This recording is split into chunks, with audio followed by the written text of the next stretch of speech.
तो नमस्ते मेरे भाई, कैसे हैं आप सभी। आशा करता हूँ आप सभी अच्छे होंगे। तो आज हमारा प्रोनाउन का लेक्चर नंबर 3 है।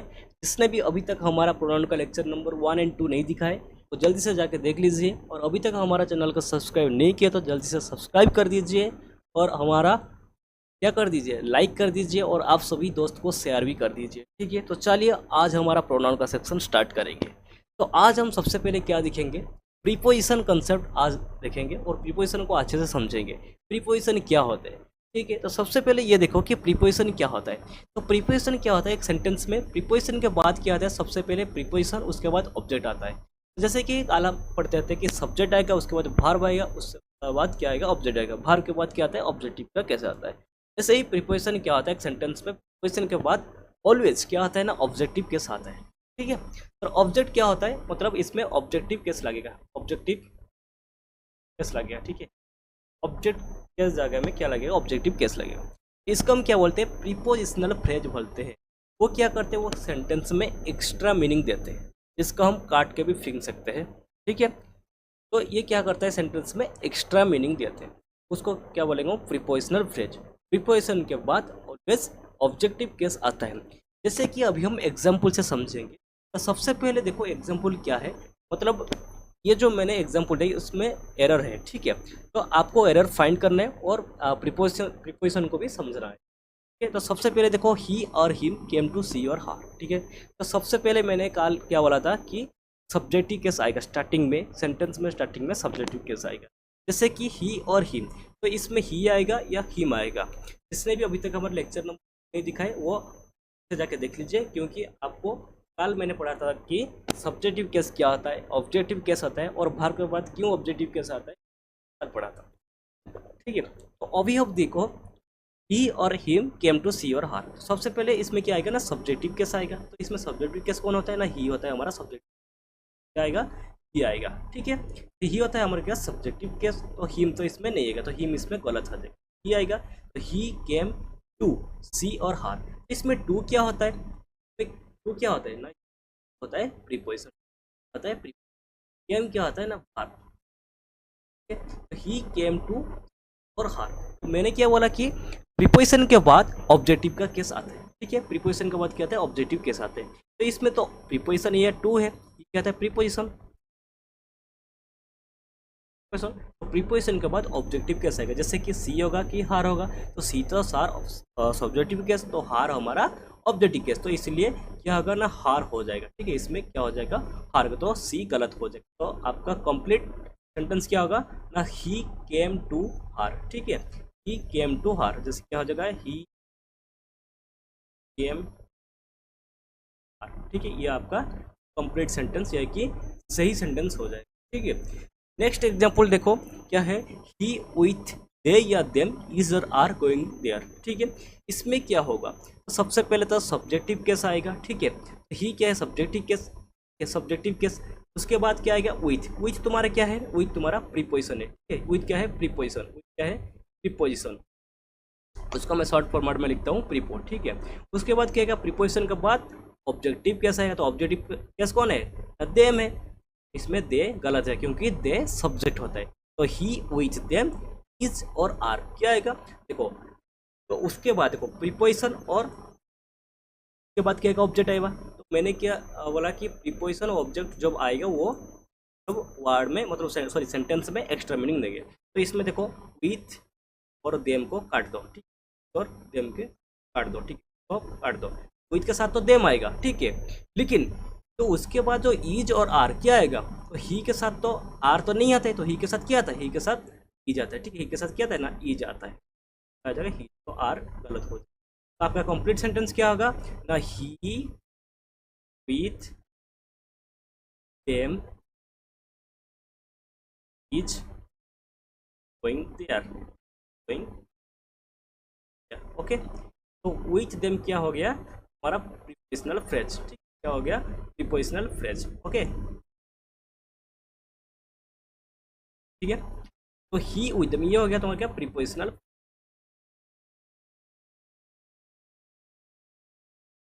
ठीक है, तो ये था तुम्हारा प्रीपोजिशनल फ्रेज, जैसे कि प्रीपोजिशन कॉन्सेप्ट हम पढ़ रहे हैं। तो उसके बाद फिर एक एग्जांपल देखो क्या है, I bought a book for he या हिम। तो देखो आई तो सब्जेक्टिव केस, उसके बाद बॉट ए बुक, ठीक है। फॉर क्या है तुम्हारा ना प्रीपोजिशन है, फॉर क्या है ना प्रीपोजिशन है। तो प्रीपोजिशन के बाद क्या आएगा ना ऑब्जेक्टिव केस आएगा। तो ये तो तुम्हारा प्रीपोजिशन है, प्रीपोजिशन बाद ऑब्जेक्टिव केस मतलब क्या है, हिम आएगा, ठीक है। क्या आएगा, हिम आएगा, ठीक है। क्या आएगा, हिम आएगा। तो इसमें ही गलत हो जाएगा, ठीक है। I bought a book for him, तो इसमें सही सेंटेंस कैसे, I bought a book for him. Okay, ये हो जाएगा तुम्हारा सही सेंटेंस।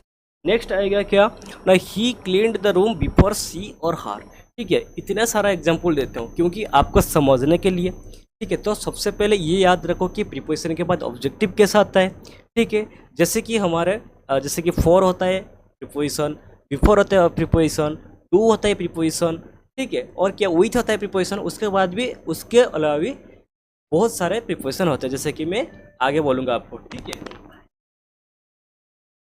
तो अभी देखो क्या है, ही क्लीन्ड द रूम बिफोर सी और हार, ठीक है। तो ही आएगा क्या, सब्जेक्टिव केस, ठीक है। क्लीन्ड हो गया वर्ब, क्लीन क्या है ना वर्ब, ठीक है। द रूम बिफोर क्या हो जाएगा, बिफोर तुम्हारा प्रीपोजिशन है, ठीक है, प्रीपोजिशन है, ठीक है। ही क्लीन्ड द रूम, ये तो सेंटेंस ठीक है, लेकिन मैंने क्या बोला कि प्रीपोजिशन प्लस जो आएगा ऑब्जेक्ट, ये क्या आएगा अपना प्रीपोजिशनल फ्रेज, मतलब ये सेंटेंस में एक्स्ट्रा मीनिंग देगा, ठीक है। तो बिफोर के साथ क्या आएगा ना, हार आएगा, ठीक है। सी तो नहीं आएगा। तो ही क्लीन्ड द रूम बिफोर सी और हार। देखो इसमें देखो, ही क्लीन्ड द रूम बिफोर हार। तो ये जो बिफोर और हार है, ये क्या हो जाएगा, प्रीपोजिशनल फ्रेज हो जाएगा, क्या हो जाएगा ना, प्रीपोजिशनल फ्रेज हो जाएगा, ठीक है। क्या हो गया, प्रीपोजिशनल फ्रेज हो जाएगा।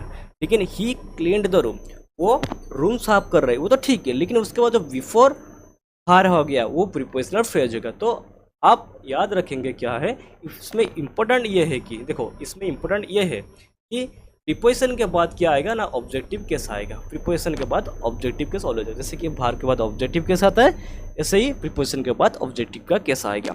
उसके बाद फिर हम देखेंगे कि प्रीपोजिशन क्या क्या होता है और प्रीपोजिशन कौन कौन है। जैसे कि मैंने आपको बहुत सारे एग्जांपल दिया है, जैसे कि विथ है आपका एक प्रीपोजिशन, विदाउट है preposition, along with preposition, together with preposition, except भी एक प्रीपोजिशन होता है, फॉर भी एक प्रीपोजिशन होता है, टू एक प्रीपोजिशन होता है, इनटू प्रीपोजिशन होता है, बिटवीन भी एक प्रीपोजिशन होता है, एमंग भी एक प्रीपोजिशन होता है, एंड भी प्रीपोजिशन, सॉरी एंड नॉट भी प्रीपोजिशन होता है, और लाइक भी प्रीपोजिशन होता है, ठीक है।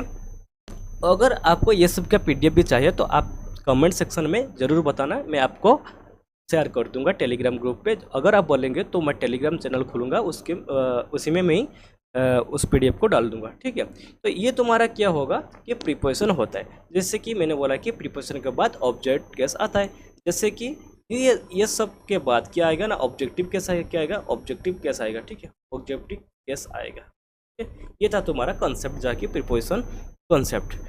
तो नेक्स्ट हम देखेंगे कि एक नोट्स कॉपी में एक नोट्स कर दो कि एक मतलब एक कंपैरिजन वाला कॉन्सेप्ट होता है, जैसे कि एंड होता है, ठीक है। जैसे कि एंड आएगा, अगर सेंटेंस में एंड आ रहा है तो एंड से पहले अगर सब्जेक्ट है तो उसके बाद वाला भी जो आएगा वो भी सब्जेक्ट आएगा। अगर एंड के पहले ऑब्जेक्ट आ रहा है तो उससे बाद भी ऑब्जेक्ट आएगा। तो एंड का कॉन्सेप्ट ये होता है। तो इसको लिख दो कॉन्सेप्ट ऑफ एंड, ठीक है, concept of and, okay, concept of and. तो ये क्या होता है, जो अगर एंड से पहले सब्जेक्ट आ रहे हैं तो उसके बाद में भी सब्जेक्ट आएगा, अगर एंड से पहले ऑब्जेक्ट आ रहे हैं उसके बाद में भी ऑब्जेक्ट आएगा। तो एग्जांपल देखो अभी क्या होगा में एंड, ठीक है, एंड हिम एंड हार विल गो देयर। तो मुझे ये बताओ कि ये सेंटेंस सही है कि गलत है। तो आप बोलेंगे सर आप तो बोल रहे कि अगर एंड से पहले ऑब्जेक्ट आएगा तो उसके बाद में भी ऑब्जेक्ट आएगा। ये तो एंड है, ठीक है, तो एंड से पहले क्या है ना कि ऑब्जेक्ट है और इसके बाद में भी ऑब्जेक्ट है, लेकिन ये तो सेंटेंस आप बोलेंगे कि सही है, लेकिन इसमें रियलिटी में ये सेंटेंस सही नहीं है, ठीक है, सेंटेंस सही नहीं है। क्यों सही नहीं है कि देखो इसमें तो कल मैंने क्या बोला था कि आपको कि सबसे पहले सेंटेंस में स्टार्टिंग पॉइंट में क्या आता है कि सब्जेक्ट आता है, सब्जेक्ट वाला केस आता है, ठीक है। इसमें तो हिम तो हमारा ऑब्जेक्टिव केस आता है, तो इसके हिम का सब्जेक्टिव केस क्या हो जाएगा। कल मैंने बताया था कि ही का ऑब्जेक्टिव केस हिम होता है, तो हिम का सब्जेक्टिव केस क्या हो जाएगा ना, सॉरी ही हो जाएगा। क्या हो जाएगा, हिम का ऑब्जेक्टिव केस ही हो जाएगा, तो इसमें ही हो जाएगा। उसके बाद फिर एंड आएगा, ठीक है। और हार का ऑब्जेक्टिव केस क्या हो जाएगा, सी हो जाएगा।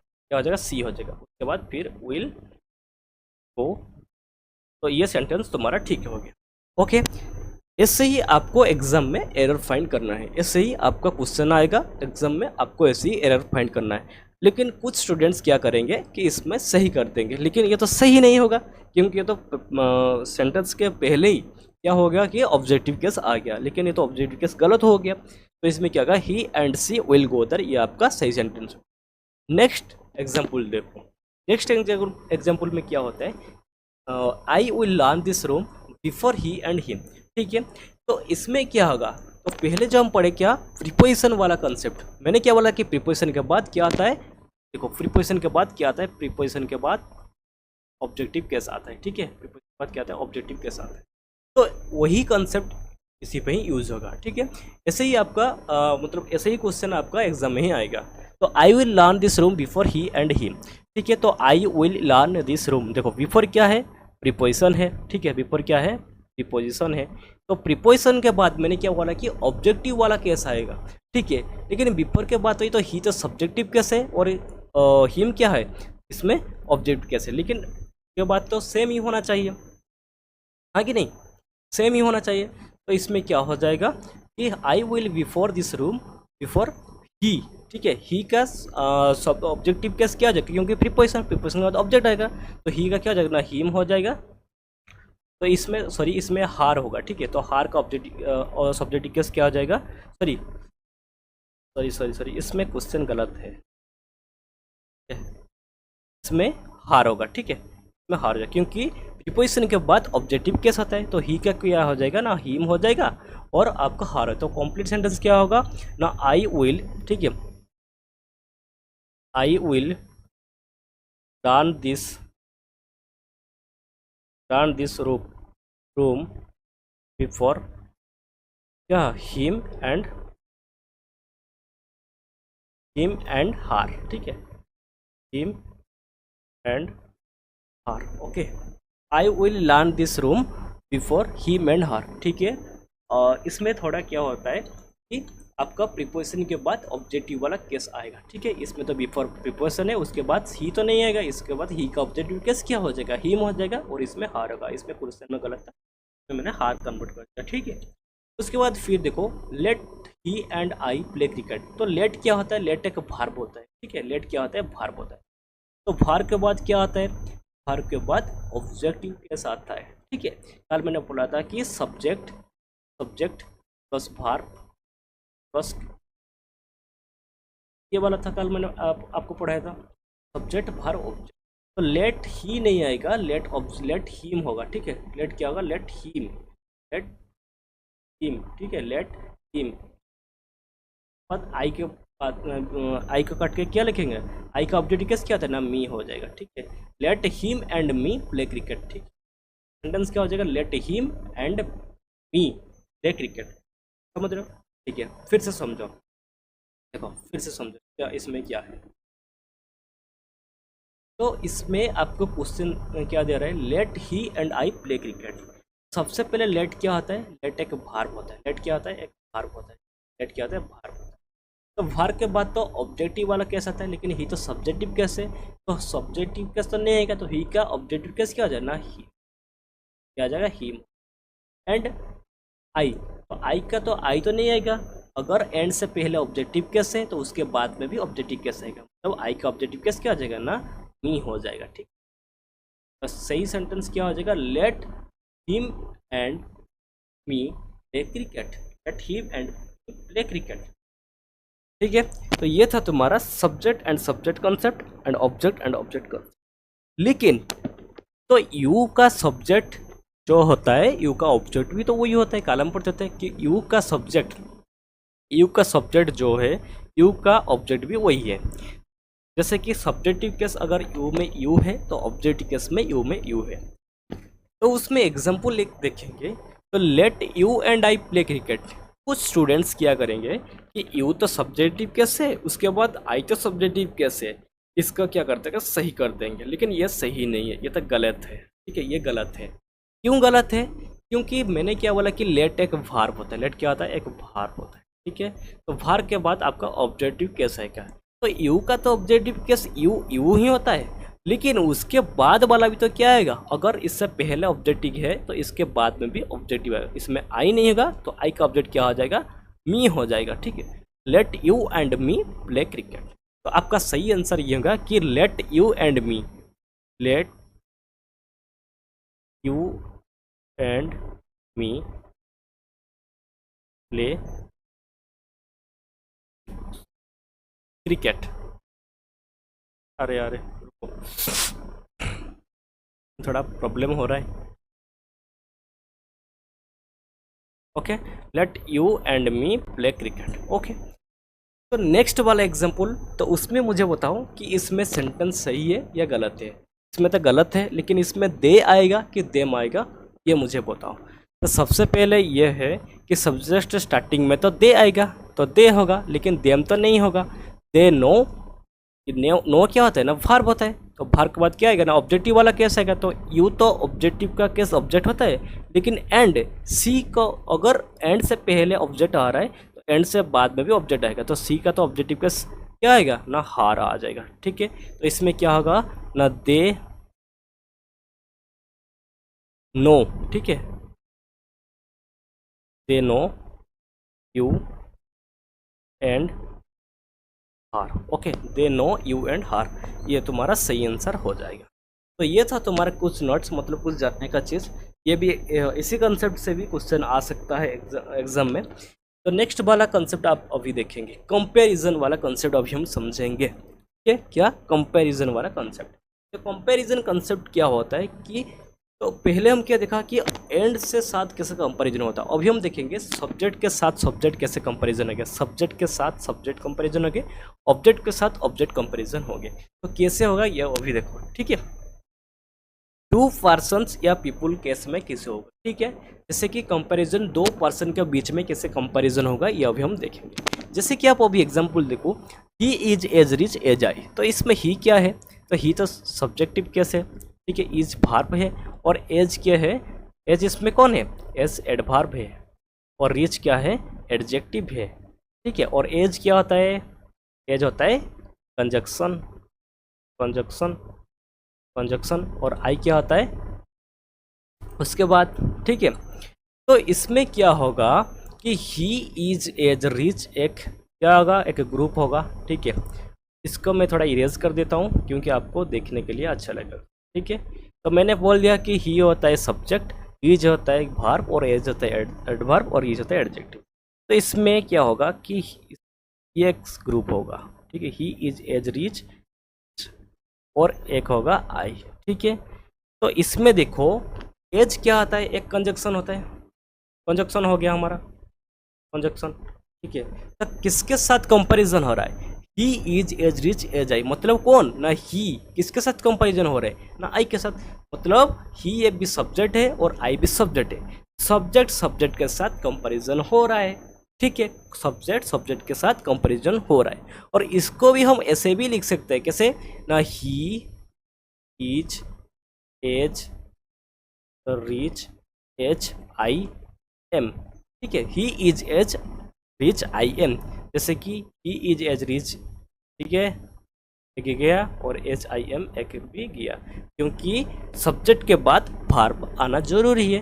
अगर आई भी लिखेगा तो सही होगा, और उसके बाद आई एम भी लिखेंगे तो सही हो जाएगा। तो ये था तुम्हारा सब्जेक्ट सब्जेक्ट कंपैरिजन। और नेक्स्ट एक एग्जांपल से देखेंगे अभी। देखो, he is smarter than I और मी, इसमें क्या हो जाएगा। ठीक है, तो सब्जेक्ट से साथ सब्जेक्ट कंपैरिजन होगा, तो ही इज स्मार्टर, ठीक है, than sorry he is smarter, ये एक ग्रुप हो जाएगा। ठीक है, वो तो स्मार्टर है। ठीक है, ही इज स्मार्टर, देन किसकी तुलना में, इसके तुलना में, ठीक है।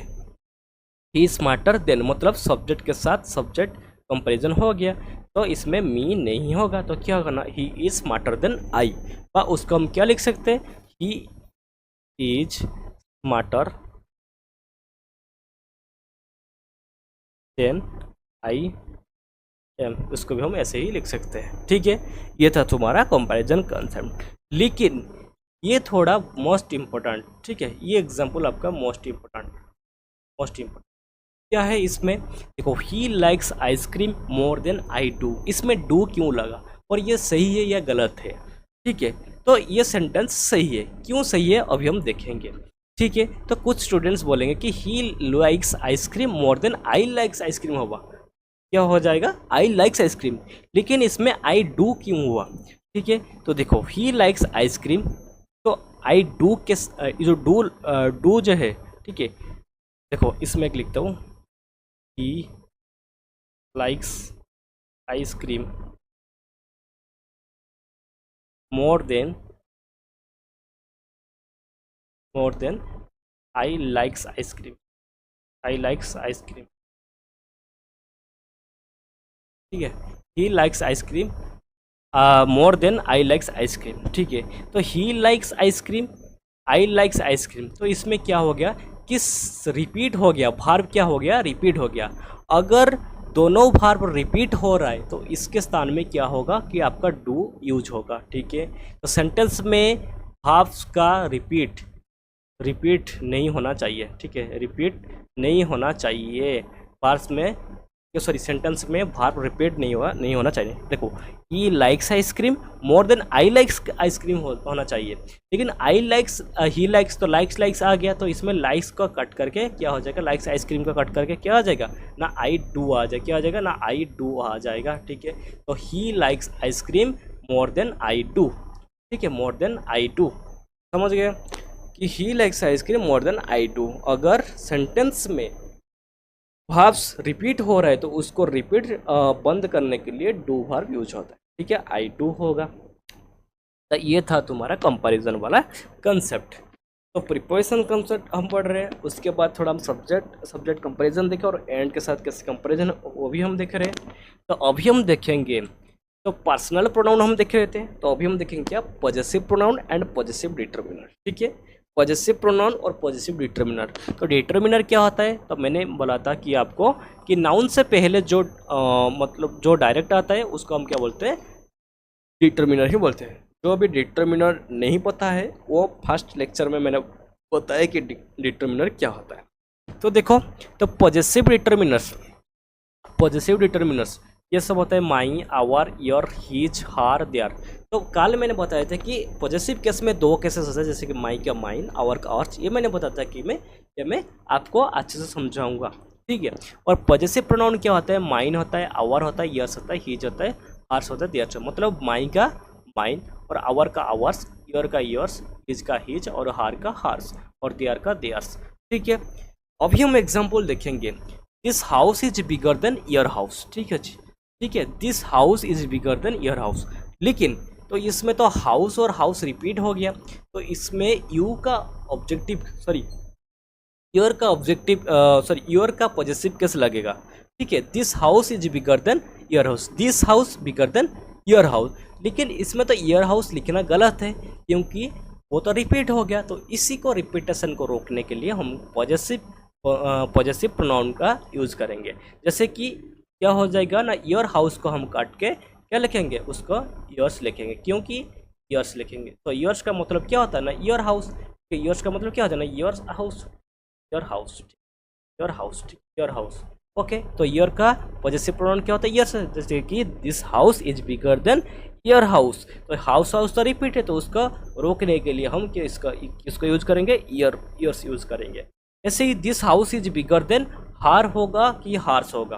ठीक है, जैसे कि दिस हाउस बिगर देन क्या हो जाएगा ना, हार हाउस होगा कि नहीं। तो हार हाउस लिखना तो गलत है, तो हार हाउस हम तो नहीं लिखेंगे, लेकिन हार हाउस को हार का पॉजिटिव केस क्या होता है ना, हार्स होता है, तो हार्स हो जाएगा, क्या होगा, हार्स होगा, लेकिन हार नहीं होगा, तो क्या हो जाएगा, this house is bigger than hers. तो नेक्स्ट एग्जाम्पल देखो, this house is bigger than his. तो इसमें क्या है, सही है या गलत है, ये मुझे बताओ। तो सबसे पहले देखो क्या होगा ना, this house is bigger then, क्या करना, हीज हाउस, हीज हाउस। लेकिन हीज हाउस तो दोबारा नहीं लिख सकते हैं, तो इसका हम काट के क्या करेंगे ना, हीज का पॉजिटिव केस लगाएंगे। और मैंने बताया था कि हीज का पॉजिटिव प्रोनाउन वही होता है, ठीक है, हीज का हीज ही होता है। तो इसमें क्या हो जाएगा ना, हीज है, तो ये सेंटेंस ठीक है। तो इसमें हीज हाउस नहीं आएगा, इसमें कौन होगा, ओनली हीज होगा, क्योंकि ह्यूज का पॉजिटिव केस हीज ही होता है, ठीक है। तो ये था तुम्हारा positive pronoun and positive determinant का रिलेशन। और अभी एक देखो, योर कार इज न्यू, ठीक है, your car is new, your car is new. और इसका हम कैसे लिखते हैं, कैसे लिख सकते हैं ना, yours is a new car भी ऐसे भी हम लिख सकते हैं। Your car is a new, तुम्हारा कार नया है और तुम्हारा कार नया भी है। ये मतलब ईयर्स क्यों हुआ, क्योंकि ईयर कार का, ईयर कार जो है, ईयर कार के बीच में ईयर्स बसा और years is a new car, मतलब इसका मतलब क्या हो जाएगा, योर कार ए कार, ठीक है। लेकिन इसमें ईयर्स क्यों हुआ, क्योंकि ईयर्स कार और कार इसमें रिपीट हो गया, इसीलिए इसी रिपीटेशन को रोकने के लिए इसमें ईयर्स यूज हुआ, ठीक है, इसमें ईयर्स यूज हुआ। ये years is a new car भी लिख सकते हैं और ईयर कार इज न्यू भी लिख सकते हैं, समझ गए। और आपके लिए आज 2 क्वेश्चन हैं, ठीक है, इसमें आप अभी बताओ कि इसमें क्या होगा, you should waste your time and me होगा कि माइन होगा, ठीक है, you should waste your time me होगा या माइन होगा, क्या होगा, you should waste your time and क्या हो जाएगा ना, माइन टाइम, ठीक है, mine time, you should waste your time and mine time होगा, you should waste your time and क्या हो जाएगा ना, माइन टाइम। लेकिन माइन टाइम तो हम नहीं लिखेंगे, क्योंकि टाइम टाइम तो रिपीट हो जाएगा। लेकिन माइन का पॉजिटिव केस क्या होता है, माइन का क्या होता है ना, माइन होता है, क्या होता है, माइन होता है। तो इसमें माइन हो जाएगा, मी नहीं आएगा, इसमें ऑब्जेक्टिव केस नहीं होगा, ठीक है, इसमें ऑब्जेक्टिव की केस नहीं होगा, इसमें पॉजिटिव केस लगे, क्योंकि ये पॉजिटिव के साथ रिलेशन कर रहा है। Your time, your, you should waste your time and my time, तो माई टाइम तो नहीं लिख सकते, तो माई टाइम का कट के हम क्या लिखेगा, माई के पॉजिटिव माइन यूज करेंगे। ये था तुम्हारा पॉजिटिव केस का रिलेशन। और एक क्वेश्चन आपके लिए आज, she has lost your book as well as his और हिज, ठीक है। तो देखो, she has lost your book, ठीक है, she has lost your books as well as his books होना चाहिए, हिज बुक्स होना चाहिए। लेकिन क्या हिज बुक्स तो सही नहीं होगा, क्योंकि तो वर्ब जो है वो तो रिपीट हो जाएगा, उसको तो रिपीट नहीं होना चाहिए, इसीलिए क्या होगा, पॉजिटिव केस लगेगा। तो हिज का पॉजिटिव केस क्या होता है ना, हिज ही होता है, तो इसमें क्या हो जाएगा, हिज हो जाएगा, तो हिज नहीं होगा। तो आपका सही answer she has lost your books as well as his. Okay, तो आज था आपके लिए इतना ही। तो आज ये था तुम्हारा प्रीपोजिशनल कंसेप्ट और possessive determiners, sorry possessive pronoun and determiner pronoun, ये सब हम देखें और फिर कल हम लेक्चर नंबर 4 पढ़ेंगे। तो आज के लिए इतना ही। अगर अभी तक हमारे चैनल का सब्सक्राइब कर नहीं तो जल्दी से सब्सक्राइब कर दीजिए, और ऐसे ही आप हमारे साथ भी जुड़ जाए, और काफ़ी दिन के बाद फिर हम वोकैब का सेक्शन स्टार्ट करेंगे। तो आज के लिए इतना ही, और आप सभी को थैंक यू सो मच। जल्दी जल्दी से सब्सक्राइब कर लीजिए और हमारा 1000 सब्सक्राइब जल्दी से कर दीजिए। थैंक यू सो मच आज के लिए। टाटा, बाय बाय, जय हिंद, जय भारत।